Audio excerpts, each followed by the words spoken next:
अस्सलामुअलैकुम नाजरीन जी, मैं हूं नाइला भट्टी और आप देख रहे हैं न्यू BBC न्यूज HD। आइए शामिल करते हैं आज की अहम खबर।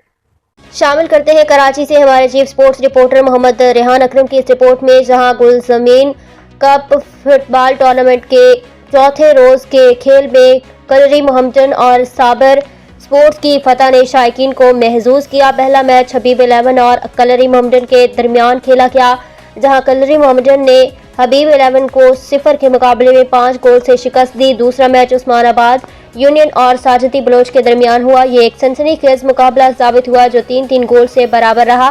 तीसरा मैच ताज मुस्लिम और रमजानिया स्पोर्ट्स के दरमियान खेला गया, जहां दोनों टीमों ने 3-3 गोल किए और मैच बराबर रहा। चौथा मैच साबर स्पोर्ट्स और सन ऑफ बलोच के दरमियान हुआ, जिसमें साबर स्पोर्ट्स ने 1-0 से कामयाबी हासिल की। गुलजमीन फुटबॉल टूर्नामेंट में आज जुमेरात को क्रिकेट ग्राउंड में 4 मैचेस खेले जाएंगे, जिसमें इस्लाह स्पोर्ट्स बमुकाबला पंजगुर स्टार, बाबल sports बमुकाबला young Somra, Lyari centre बमुकाबला Lohani sports और कराची यूनाइटेड बमुकाबला फूलपत्ती बलोच की टीम में शामिल है। अब तक के लिए इतना ही। मज़ीद खबरों और अपडेट्स के लिए देखते रहें न्यू BBC न्यूज HD।